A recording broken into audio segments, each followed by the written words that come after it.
Your methods are outdated, Doug. This isn't personal. It's just business. Those words hit me like a punch to the gut on Tuesday morning, March 18th, 2025. I was standing in what used to be Chuck Hamilton's corner office, watching his 32-year-old son Bradley fire me after 15 years of building Hamilton and Associates from a small Denver consulting firm into a regional energy powerhouse. Let me back up and tell you how we got here. My name is Douglas Cameron, and I'm 47 years old. For over 15 years, I'd been the backbone of Hamilton and Associates' energy consulting division here in Denver. While other executives spent their weekends at Cherry Hills Country Club or glued to their TVs watching football, I was in the field, from oil rigs in Wyoming to renewable energy sites across Colorado, building relationships that actually mattered. My 10 years in the Army Reserve taught me more than any business school could. Weekend drills at Fort Carson, annual training exercises, learning to lead under pressure, that stuff sticks with you. When some hotshot consultant starts talking about strategic planning, I think about planning logistics for a 200-man unit in the middle of nowhere. Real planning, where mistakes cost more than money. The Reserve taught me discipline, attention to detail, and how to function when everything's falling apart around you. I structured our entire energy consulting department from scratch, closed over 200 contracts worth millions, and personally trained half the team that kept this place running. Chuck Hamilton, the founder, always respected that work. We'd sit in his corner office overlooking the Front Range, discussing strategy over black coffee and day-old donuts from the break room. He trusted me with the big accounts, the difficult negotiations, the clients who demanded expertise you can't learn in some MBA program. When clients needed someone who understood both regulatory frameworks and field operations, Chuck called me. When the EPA changed compliance requirements overnight, I was the guy who made sure our clients stayed ahead of the curve. When international energy partnerships needed someone who could navigate cultural differences and technical complexities, my name was first on the list. I earned every dollar of my $98,000 annual salary, plus bonuses that bumped my income up 40 to 50% when I landed those major deals. More importantly, I'd built something that mattered. My work helped power Colorado's energy infrastructure, supported hundreds of jobs, and contributed to projects that would outlast all of us. The Meridian energy deal wasn't just about money. We were talking about a natural gas distribution network across 3 countries, infrastructure that would power communities for the next 50 years. Bradley saw dollar signs. I saw the engineering challenge, the regulatory maze, the cultural nuances that could make or break the whole thing. That's the difference between inherited authority and earned expertise. But everything changed when Chuck decided to step back and hand the CEO position to his son Bradley. Brad Hamilton was 32 years old, fresh from his University of Colorado Boulder MBA, with exactly 14 months of experience at a competitor firm. While I was navigating EPA compliance frameworks and international energy contracts, Bradley was still figuring out the difference between upstream and downstream operations. That Tuesday morning started like any other. I drove my Suburban to work. Same route I'd been taking for 15 years. Linda always said I should get something newer, more fuel efficient, but that truck had 200,000 miles of reliability. Like me, it earned its place through performance, not appearance. I walked into the office at 7:15, same as always. My parking spot was the same one Chuck offered me after my 5th year with the company. The receptionist, Carol, gave me a strange look when I passed her desk. Something felt off. The usual morning chatter was replaced by hushed whispers and nervous glances.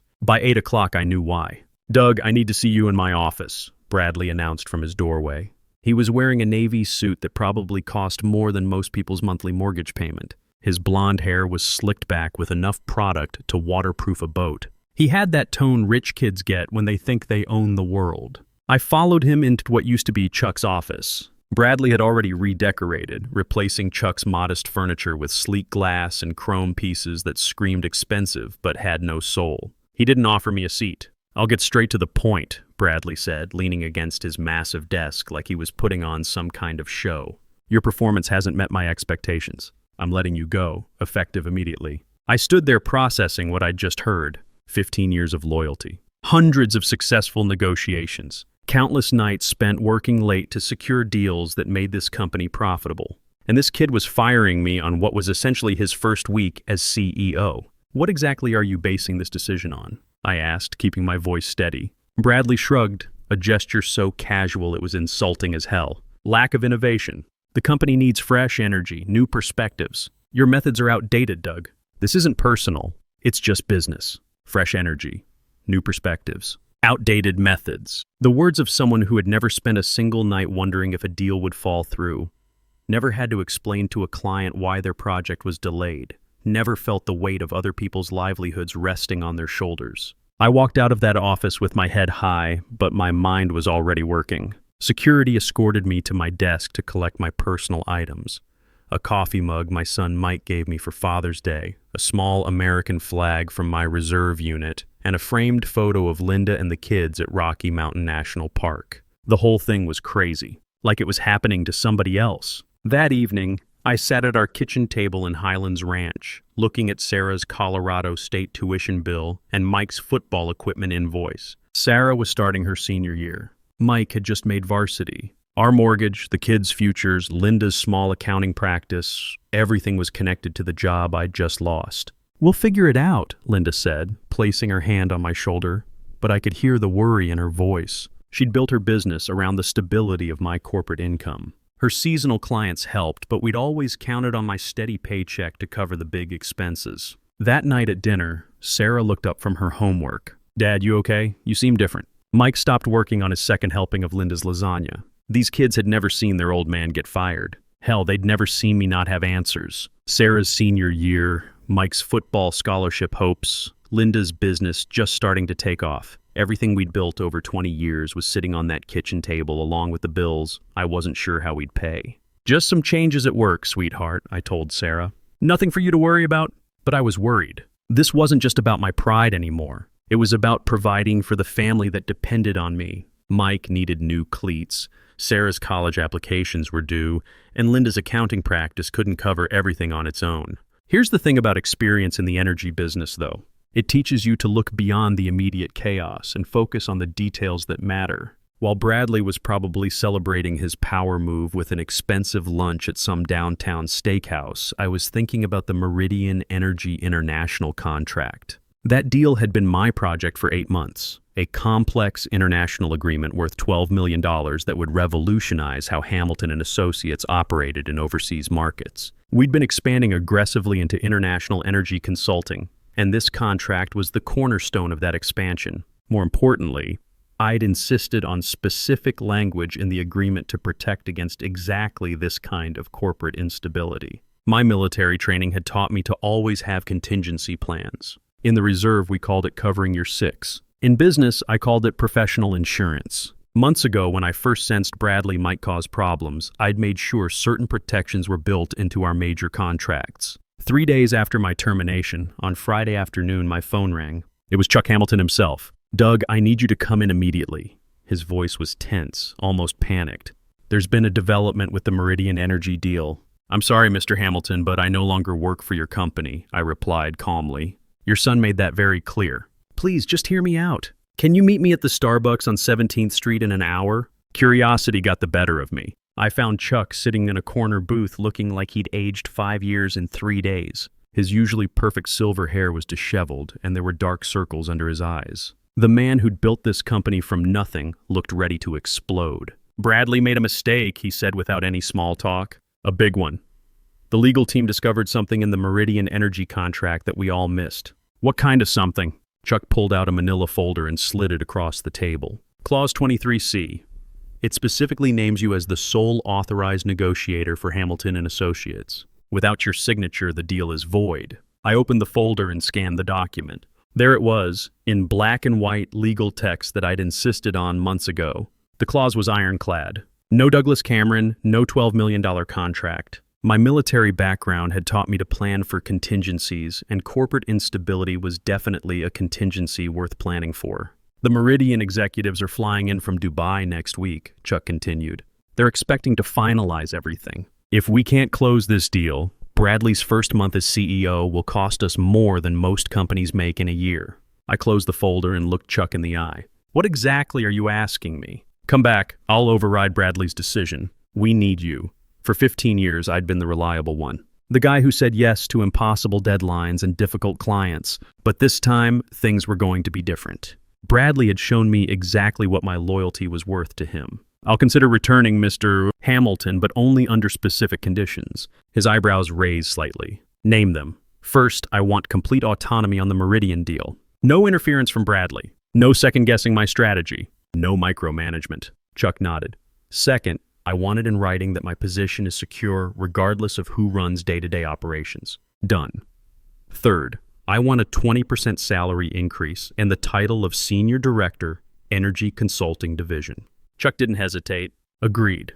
The following Monday morning, March 24th, I walked back into Hamilton and Associates with a new contract in my briefcase and a completely different attitude. Bradley was waiting in the lobby, his face red with barely contained fury. "This is temporary," he hissed as I walked past him toward the elevator. "Don't get comfortable." "Good morning to you too, Brad," I replied without breaking stride. The Meridian meeting was scheduled for Wednesday, March 26th. I spent the next 2 days reviewing every detail of the contract, researching the cultural expectations of our Dubai-based clients, and preparing for what I knew would be the most important negotiation of my career. I even brushed up on my Arabic, a language I'd studied during my reserve training but rarely used in professional settings. Understanding cultural nuances isn't something you learn in business school. It comes from experience, from actually working with people from different backgrounds, from respecting their perspectives and building genuine relationships. Bradley would never understand that. Wednesday arrived with typical Colorado weather, bright sunshine and a crisp spring breeze. The Meridian Energy executives were impressive men in their 50s, wearing immaculate suits and carrying themselves with the quiet confidence that comes from controlling vast amounts of money. Their lead negotiator, Omar Al-Rashid, had flown in specifically for this meeting. Bradley tried to insert himself into the introductions, but I smoothly took control of the room. "Assalamu alaikum, Mr. Al-Rashid," I said, extending my hand. "Welcome to Denver." The surprise and pleasure on Al-Rashid's face was immediate. "Wa alaikum wassalam." "Your Arabic is excellent, Mr. Cameron. Shukran. I studied it during my military service and maintained it for business purposes. I believe understanding culture is as important as understanding contracts." For the next 4 hours, I conducted the negotiation with precision that surprised even myself. I addressed their concerns about intellectual property protection, negotiated favorable payment terms, and demonstrated deep understanding of their market needs. When they raised questions about Denver's logistics infrastructure, I provided detailed information about our proximity to shipping routes and international airports. Bradley sat in the corner, understanding maybe 30% of what was being discussed, watching $12 million slip through his fingers and back into mine. Every time he tried to interject, Al-Rashid politely redirected questions back to me. It was clear who they trusted to handle their business. The technical aspects of the deal were complex. We were talking about natural gas distribution networks, environmental compliance across multiple jurisdictions, and regulatory frameworks that varied from country to country. This wasn't theoretical business school knowledge. This was hands-on expertise built over years of actual field experience. "Mr. Cameron," Al-Rashid said during a break, "you understand not just the technical requirements, but the cultural sensitivity required for international partnerships. This is rare in American consulting firms." By 5:30 that afternoon, the Meridian Energy deal was signed, sealed, and worth every penny of its $12 million value. Al-Rashid shook my hand with genuine warmth. "You understand our culture, Mr. Cameron," he said. "That is something that cannot be taught in universities." Bradley's face during the handshakes looked like he'd swallowed something toxic. His grand plan to prove himself by cleaning house had backfired spectacularly. The son who was supposed to modernize the company had nearly destroyed its biggest deal in a single week. Chuck clapped me on the shoulder as the Meridian team headed to their rental cars. "Exceptional work, Doug. Truly exceptional." But I knew Bradley wouldn't let this humiliation slide. Rich kids don't handle being shown up well, especially by someone they've already tried to discard. I was proven right within 48 hours. It started small. Emails to clients that I supposedly sent but never actually wrote. Messages that contained subtle errors or unprofessional language that made me look incompetent. At first I thought it was a computer glitch, but then I noticed a pattern. Jennifer Collins from Apex Solutions called me directly on Friday morning. "Doug, I got your email about rescheduling our presentation, but the tone seemed off. Are you feeling all right?" I hadn't sent any email to Jennifer Collins. I checked my sent folder. Nothing. But when I asked her to forward me the message, there it was, sent from my company address at 11:47 p.m. the previous night. The writing style was all wrong. full of casual contractions and informal language that I never used in professional correspondence. Similar incidents piled up throughout the following week. A report I'd supposedly submitted contained calculation errors that a high school student would catch. Project timelines that I'd allegedly revised showed unrealistic deadlines that made no business sense. Phone messages from clients complaining about my sudden attitude changes during conversations I'd never had. Someone was systematically sabotaging my reputation, and they had access to internal company systems to do it. My Army Reserve training kicked in. Digital forensics, metadata analysis, synchronized timestamps. I approached this like a tactical operation: document everything, verify twice, strike once. I started keeping detailed records, screenshots of emails I didn't send, voice recordings of confused client calls, timestamps of when I was actually in meetings versus when these mysterious communications were happening. Always document everything. That was basic military protocol that served me well in civilian life. The breakthrough came on Friday evening, April 4th. I was working late, finishing up a proposal for a potential new client, when I heard typing from Bradley's office. The building was supposed to be empty except for security. I walked quietly toward the executive wing and saw light spilling from under his door. Through the slightly open door, I could see Bradley hunched over his laptop, fingers flying across the keyboard. On his screen was my email interface, and he was composing a message to one of our biggest clients. "Frankly, I'm not sure this project aligns with our current strategic objectives," he was typing. "Perhaps we should consider alternative partnerships that better serve our mutual interests going forward." Translation: he was trying to make me sound dismissive and unprofessional to a client worth $3 million annually. I pulled out my phone and started recording. Bradley was so focused on his sabotage mission that he didn't notice me standing in his doorway. For 10 minutes, I watched him send emails, modify reports, and even leave voicemails using some kind of voice-changing app to impersonate me. But Bradley wasn't working alone. Rachel Brennan, his 33-year-old former sorority sister from CU Boulder, who he'd hired as strategic communications director, walked into the office carrying Chinese takeout and a bottle of wine. "How's Operation Make Doug Look Incompetent going?" she asked, laughing as she set down the food. "Better than expected," Bradley replied. "By next week, clients will be demanding his removal. Dad won't have any choice but to fire him permanently. What about the Meridian contract? Won't that complicate things? Once Doug's reputation is destroyed, I'll renegotiate the terms. Make myself the primary contact. Dad will see that I can handle big deals just as well as his precious golden boy." Rachel opened the wine and poured 2 glasses. "To phase 1 of the Bradley Hamilton era," she toasted. "I had everything I needed." But instead of confronting them immediately, I decided to let them continue their little conspiracy for a few more days. Sometimes the best strategy is giving people enough rope to hang themselves. My military training had taught me patience. Let the enemy commit fully before you strike.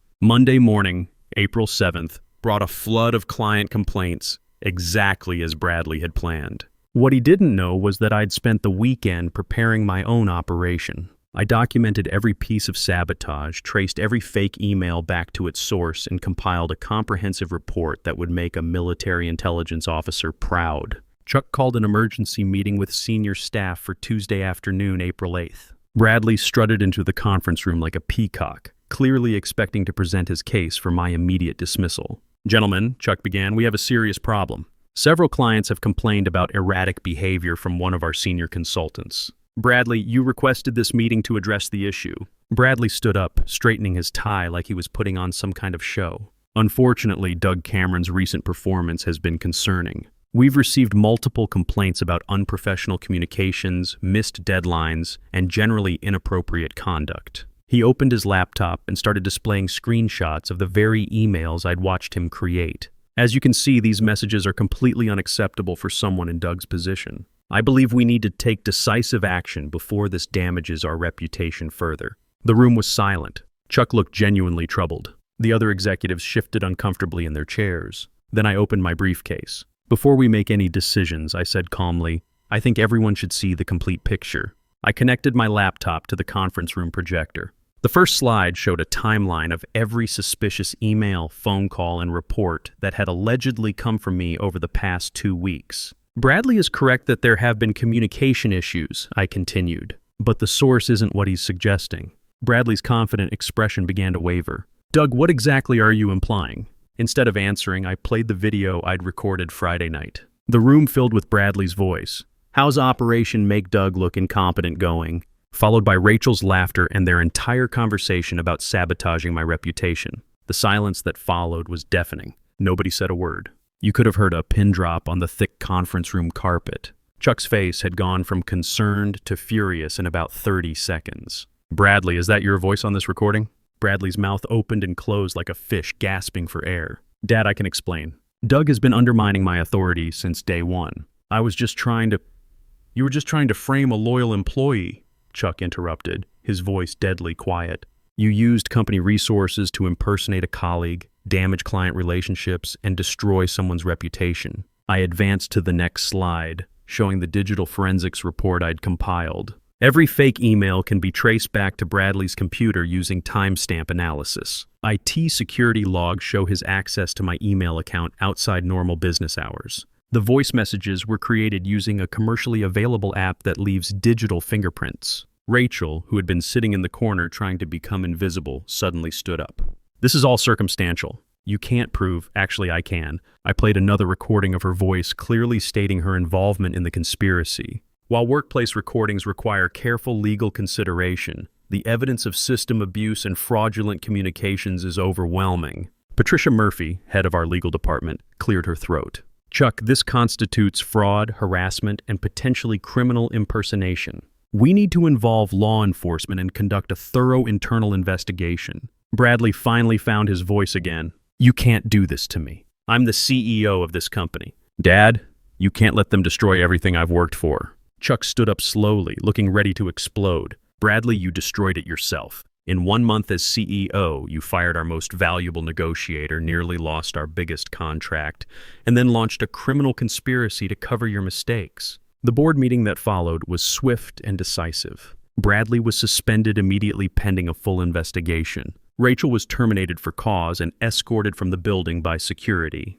The evidence was so overwhelming that Bradley's lawyers advised him to resign rather than face potential criminal charges. But the story doesn't end with Bradley's downfall. 3 days after his resignation, Chuck offered me a new position, Senior Director of Energy Consulting Operations, with a salary increase to $125,000 annually, plus performance bonuses, and a corner office with a view of the mountains. More importantly, I was given the authority to rebuild the energy consulting department from the ground up. I immediately reached out to every client who had received those fake communications, personally explaining what had happened and reassuring them of our commitment to professional service. I also implemented new security protocols for company email systems and created clear policies about nepotism and abuse of authority. The changes weren't just about preventing future Bradley Hamiltons. They were about building a company culture based on competence and integrity rather than inherited privilege and corporate politics.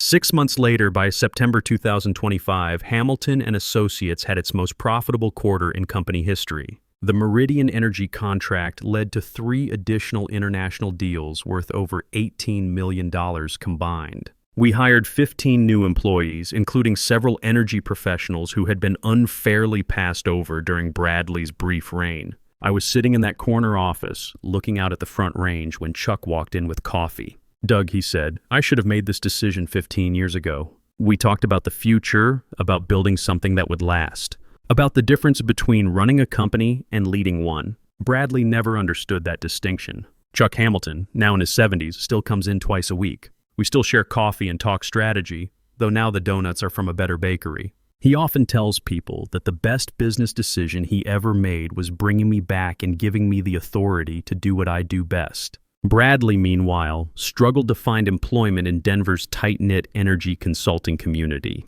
Word spreads quickly in our industry, and his reputation for unethical behavior made him essentially unemployable in his chosen field. Last I heard, he was working at a car dealership in Phoenix, probably telling Prius buyers about his executive leadership experience while I was helping shape Colorado's energy future. The most satisfying moment came 8 months after Bradley's resignation, when Omar Al-Rashid flew back to Denver specifically to discuss expanding our partnership. As we shook hands in my new corner office, he smiled and said, "Mr. Cameron, we chose the right company to work with. Your integrity speaks louder than any contract. Linda's accounting practice has grown significantly, partly because of the networking opportunities that come with my new position. Sarah graduated summa cum laude from Colorado State and landed a great job with an environmental consulting firm. Mike received a full scholarship to play football at Colorado State, where he's studying engineering. At Sarah's college graduation that spring, she introduced me to her friends as the dad who proved that good guys can finish first. Mike, now starting his sophomore year and being recruited by several professional scouts, told his teammates that his old man was pretty tough when he needs to be. Sometimes I drive past that car dealership in Phoenix when I'm down there on business. I've never stopped in, but I think about the choices that led Bradley there. He had every advantage: education, connections, inherited authority. What he didn't have was the one thing you can't buy or inherit: the respect that comes from earning your place through competence and character. I never set out to destroy Bradley Hamilton. I simply refused to let him destroy me. Sometimes the best revenge isn't revenge at all. It's competence, patience, and letting people's own actions determine their fate. Experience taught me that bullies often defeat themselves if you give them enough time and rope. Bradley's arrogance and insecurity led him to make increasingly desperate decisions that ultimately exposed his true character to everyone who mattered. Today, Hamilton and Associates is stronger than ever, built on a foundation of mutual respect and professional excellence rather than inherited privilege and corporate politics. And me? I'm exactly where I always belonged, doing work I love with people who value what I bring to the table. My military training taught me that leadership isn't about the rank on your collar or the title on your door. It's about earning trust through competence, treating people with respect, and always being ready to do the hard work yourself. Those lessons served me well in business, and they'll serve me well whatever comes next. That's a lesson worth remembering, whether you're 25 or 55. In the end, experience and integrity will always triumph over arrogance and entitlement. The only question is how long it takes for that truth to reveal itself.